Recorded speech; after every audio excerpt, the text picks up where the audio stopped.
simple. All I'm doing is keeping my foot behind his armpit. I bring my right foot out and I put it close to his hip. Okay. Now from here, this is important because it allows me to pull him in a little bit. And from here I can start reaching behind his far lat and reaching for this knee. Okay. I can use both of these grips to pull him into me a little bit so I can get control of this knee. Okay. Once I get here, I make sure that my knee comes to this side of his ribs and I'm inverting my knee towards the floor on this foot. Okay. From here I connect my hands. I push him away with my legs as I pull his knee into my chest like this, okay, into the center of my chest. There's two ways you can go about doing things from here. Generally what I'll do is I'll put my foot behind his armpit because from here I don't want him turning and facing me. So from here if he tries to face me I can keep him away just a little bit. Okay. Now what I'm going to do from here, the first technique, I'm going to keep control of his knee. I'm going to reach with my forearm to his ankle, start passing his leg across. And from here I can lift it up and bring my knee behind the back of his knee and then I've got both of my legs behind his knees. Okay? From here I'll be sitting up and he'll be starting to run away, control his hips, squat him up and then I can get straight behind him, start bringing him towards the ground and then I'll be looking to take it back. Okay? So again, this works when they're facing away from you and also when they start running away from you. That's a good opportunity to start chasing their back. Okay, it's very close to being in closed guard. We just separate our legs and we turn on our side.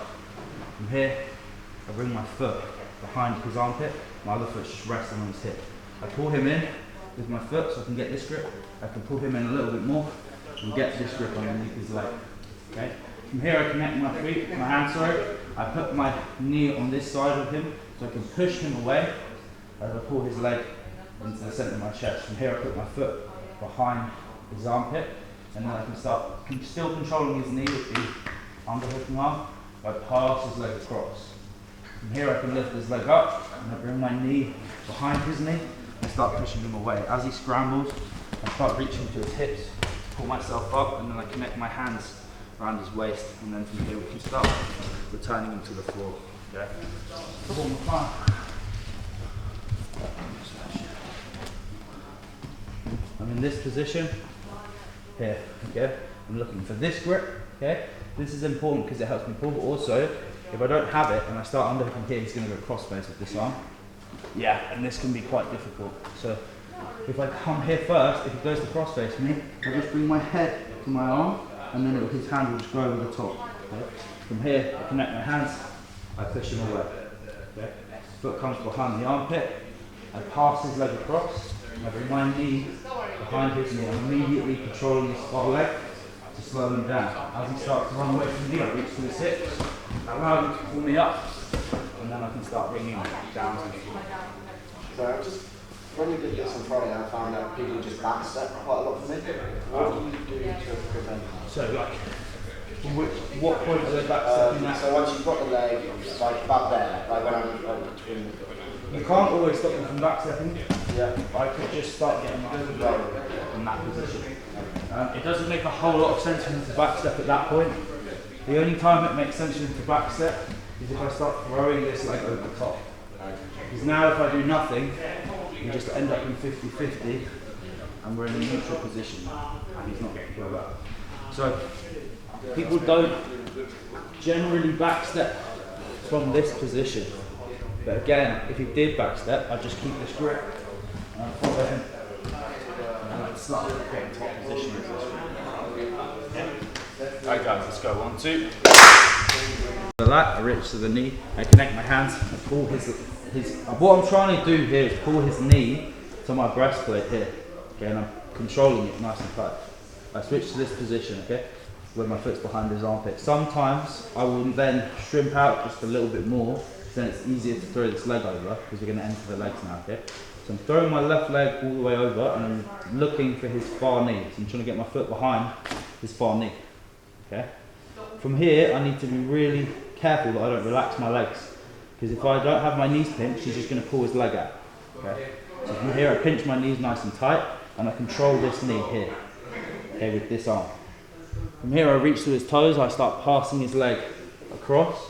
And then I get his toes into my armpit and I can start exposing his heel. Okay. At this point, especially when you start passing the leg across, he's not going to stay here because he knows he's just going to get finished from this position. So he's going to start to backstep. My foot on the back of his knee slows him down. And what it allows me to do is bring this other foot and put it through like this. Okay. So now from here I can pull his knee into me, and now it's very hard for him to escape this position because I've blocked this leg up. Okay. And then from here I'll be connecting my hands and starting to finish the inside heel hook. Okay. So I'm in this position, I come here, I bring this knee across, I start pushing him away with my legs and pulling him in with my arms. I put my foot behind his armpit. I'm still on my right hip, I'm not on my back. Okay? From here I throw this leg over the top and I'm looking for his far knee. I pull his knee to the floor and I start passing his leg across into my armpit. I capture his heel. As he backsteps, I pass my other foot over the top. There's lots of different positions I can throw my legs into. I can just have them both on the inside, like this, with my knees pointing up, or I can switch to this position where I put my knee all the way through and I start pulling his knee back. Because for him to escape, he kind of needs to turn that way. Okay, like for him to slip his heel, he needs to turn that way and point his toes, like this. Now he's going to slip his heel. But when I'm back heeling like this, if he tries to do that now, it's really hard because he can't turn his hips at all. And then from here I can start getting really tight finish in this position. Okay. So again, I'm here, I'm underhooking. I'm always looking for this first, because otherwise he's just going to cross-face me across this one. Yeah, and I might get smashed from here. I might be able to push him off, but it's going to take more energy. Whereas if I'm here first, that doesn't happen. Okay? I push him away as I pull his knee in, and I switch behind his armpit. From here I'm on my right hip, I throw my foot over the top, I keep control of his knee and I start passing his leg across. From here, I stuff his toes into my armpit. Okay? As he backsteps, my foot slows him down and I throw my foot to the centre. Okay? I can either just bring both knees towards the ceiling, or I can start looking for this. Sometimes I'll even grab his leg and pull it in. Okay? My left foot is generally good to have it resting on his hip. Okay? You don't want to have it all the way through here because now he can attack a heel hook as well. So I prefer it over here, and then from here I'm pulling his leg in, back heeling, and then from here I'm in a really tight position to finish the heel hook. Okay. So one more time.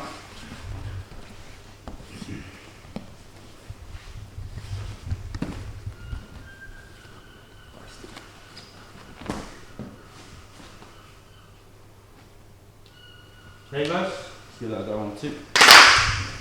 This position. Okay. So one of the biggest mistakes I see with people from here is they relax this leg too much. Okay. Now the problem when this knee is on the floor like this is his leg can be very straight. If Ben just moves away from me, I might lose it. Okay, this grip isn't the best grip to just hold onto his leg. Okay, but when I bring my knee up like this, now there's a bend in his knee. If he moves away from me, I'm coming with him. Yeah, and I'm also pinching around his knee. So you want to kind of start in this position. You can flare your knees in some circumstances, but that's a bit more advanced because you need to like bring your hips up into it and stuff.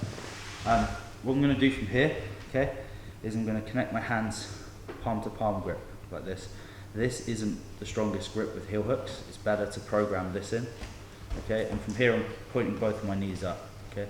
Now what I'm trying to do from here is think about rotating his femur that way, whilst rotating his tibia and fibula this way. Okay. So the way I do that is I bring my top knee down a little bit. That already puts tension in his knee here. Okay. From here I'll bring up his heel, and then lastly I'll put my hips in as well. Okay. So to be honest, the order of events usually is the knee comes down, the hips come in, so now all the slack is out of his knee, and then lastly I'll start lifting his heel just a little bit, but it shouldn't take much. If you use all three of those things, my hand's fully numb now. If you use all three of those things, you'll get finishes really quickly, okay? So I think the problem is most people think about just using their arms to finish heel hooks, but it mainly comes from the legs. The first thing being this, the second being this, which you can't really see. When I say the second thing, I'm using my hips pressing into the side of his knee like this. Okay? And then from the third thing is just lifting the heel up a little bit. Okay? Now, it's important that no matter how I have my hands connected, that my hands aren't on the floor like this. Like most of the tension now is gone. But when I stay on my elbow and I lift his heel up a little bit, now there's tension, okay? So it's all of these little things. This is why heel hooking is quite a difficult thing to get good at, because there's a lot of stuff happening just here that you might not see, but there's a lot of important details that I'm doing right now. And like right now I'm doing them all wrong. Yeah, there's no tension with my knee. My top knee, with my hips, my top knee isn't rotating his knee the other way. His heel's all the way on the floor, and I just have no leverage to break him from here really. But if I'm here, now it's like that much further and I'm going to injure him basically. So again, I'm connecting my hands, I'm pulling his heel up a little bit, and I bring my chin down slightly. From here I pinch my knees, I bring my top knee and my bottom knee just a little bit this way. I drive my hips in, and then from here I'm lifting his heel. Okay guys, so you're going to practice that for a few minutes, then we'll move on. Any questions? Yeah? Why the chin thing? Because what happens is, if you don't teach yourself to keep your chin down, people start disconnecting their head from their body, and they kind of like lead with their head and they forget about their arms. Whereas if you think about your head and your hands being like one unit, when you move, everything moves together and it's a lot stronger. Yeah. Any other questions, guys? No? Okay, let's go on to the heel on my arm is the same, and the way I finish the heel hook is the same. Like, I'm going to use, so here, a good thing you can practice with outside heel hooks or inside heel hooks is just practicing finishing with just this arm and just this leg, okay? Because from here, I really need to use them together to finish it. So what you can do from here is I can use my top knee to turn his leg this way slightly. I can put hip pressure, and then I can start to lift his heel. If you do all of these things correctly, you should be able to break someone's leg just with these two. Yeah, so let alone this. Okay, it's like super, super strong. So just bear that in mind. Just remember those three things, which is always rotating his femur the opposite way, driving your hips in, and then lifting the heel up. Okay, like this. Okay, that's it. We're just going to go over a quick pass, and then we're going to go into some stuff. Well, then we're going to do some specifics, right? So basically, we're going to look at what I think a guy called Dima calls rumble passing. Basically, I'm reaching with my opposite hand, doing like a reverse C grip like this, which is a really nice grip, because now as I circle, it's quite hard for him to follow me with this leg. You can only really high leg with this. But one pass I've been doing recently is I reach here, and then I'm reaching for his far shoulder. Okay? So what will happen is, as I start to make an angle, he'll go into his back, and I start coming over the top, driving my head into his hips, and then I just circle all the way to the other side, and I end up in this position. Okay? Which is just side control, but a lot of the time you end up with like a bit of back exposure, which is nice. And it's a really good way to set up other things as well. So again, I'm just approaching it with my head low, hips high, and then from here I'm reaching for this. Okay? I don't go like this with my hand, because then it starts to become awkward as I circle. Just come this way a little bit. I'm going to reach like this, okay? And then from here, I'll start to circle. As he comes to his back, I reach over his far shoulder and I drive my head into his hip. If he tries to recover his guard from here, start trying to recover, I just keep circling to the far side, and then I can come to my knees and often get back exposure straight away. Okay? So, the only thing you can do really, as I start to do this and start to make an angle, he's going to go into his back and he's going to try and throw that foot to my far hip or to my shoulder, right? So I'm anticipating this. As he does that, I come underneath here, okay? So my shoulder's coming basically where his hamstring is, and I'm cupping his leg. From here, I can lead either with this knee or with this knee. And from here, I'm trying to look over his far shoulder as they pass to the other side. Okay? So again, I'm going to circle, I'm reaching for that far shoulder, but as I do this, he falls to his back and he starts to high leg, so I capture this leg. Okay? I can drive with this knee first if I want, and then I have to switch and step up this other leg, but the main thing I'm trying to think about is I don't want him opening up his legs, yeah, or off balancing me this way. So what I do is I look with my head over here, then I can start circling past the start. Alright? So again, just going for this grip and that shin, and I'm reaching for his far shoulder, but as I do it, it comes to his back, and he starts, So try and throw your leg all the way over there. Because that's how it's going to happen. And then from here, I can start circling immediately to this side, okay? So an old school drill people used to do is like, they'd start in this position, he throws that leg over, and I start passing.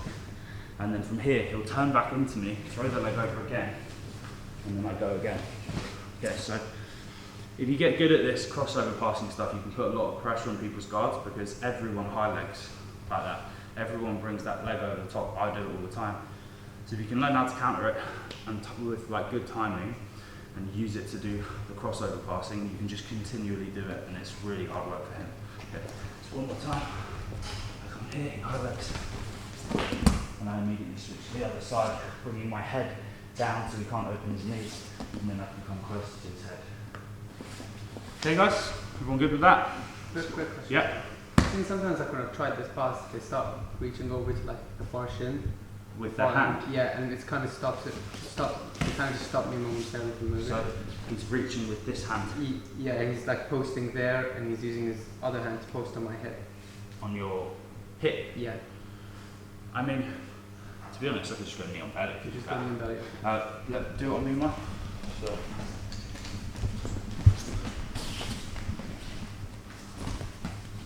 Start getting this quite. Yeah, but you see how far away my legs are? Yeah. Right, you can continue posting here. I just probably start switching off and then driving my head into your hips. Okay. You might be keeping your feet a bit too close. So you might be doing like this. Yeah, I think so. Yeah. Yeah, because then now I have to start switching off the other stuff. Yeah. So I'd be in this position to come up. So I'd be like this. Okay. That makes sense? Yep. Alright guys, let's go 1, 2.